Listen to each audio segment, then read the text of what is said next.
Good morning. I'm going to make a super short video because I have to go to work this morning.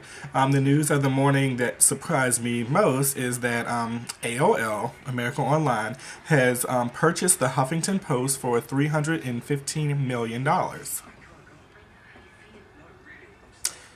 In other words, Arianna Huffington sold out for money. Um, Money that she didn't need because she's already rich. It's really, to me, it's not surprising at all. Like, to a lot of people on Huffington Post are angry and mad and surprised and shocked this is gonna happen. I'm not surprised at all because I'm gonna be honest with you. Although I like Ariana's politics, I have never honestly, I've never actually believed that she believed the things that she was saying.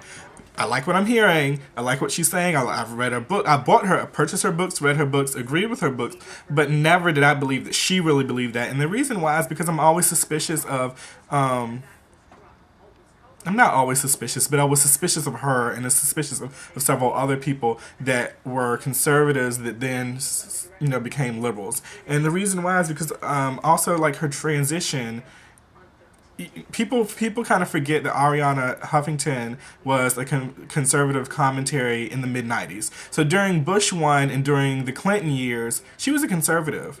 Then, after the Bush years, she switched into a moderate. And she was a moderate all the way up until Obama ran for president. Then she became a quote unquote liberal. Because if you remember, her primary job, during that time was on left, right, and center. And who was she? Was she the person on the left? No, she was the person in the center. So when you listen to her politics, it's just weird to me that, that she was a quote unquote moderate for this whole time period until President Obama, Senator Obama was running for president. Then all of a sudden she jumped on his coat trails and became a liberal. So for me, it just really wasn't surprising at all that she would, end up selling out. It seems to me that she kind of just used politics as a means to make money, not as something that really affects her life. So it's easy to write about the middle class for her because she doesn't belong to the middle class and hasn't belonged to the middle class at least since the mid 90s.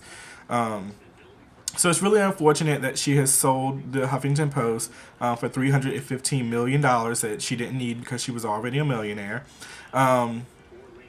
It says that she's going to stay as the Huffington president and editor-in-chief, but we'll actually see how long that lasts. I'm very sure that, the only reason she's doing that is to keep the readership that she has and transition it, for a little while. And then once they see that their website hits stay the same and the same amount of people are coming and everything, she'll resign. That she'll change. She'll either drop the editor-in-chief part and let someone take that, or maybe keep the president part, or vice versa. I don't think vice versa. I think she'll give up the editor-in-chief part because that's the actual part that's kind of real work that you have to overdo. And since she sold out for the money, she really doesn't want to do the work. So I think she'll give up the editor-in-chief part so that will free her to do more TV stuff and more book tours and stuff to make more money. I don't actually think that she'll stay on board as editor-in-chief for very long after this. So it's unfortunate, but my hope is that some entrepreneur out there will, will start their own website and a liberal, a place for liberals to find accurate news, and then we'll all switch over to that. Just kind of like how people, stopped MySpace and went over to Facebook. I hope the same thing happens to the Huffington Post. I hope that everyone stops the Huffington Post and goes to whatever is new, because it's really a shame that she sold us out, but, she did.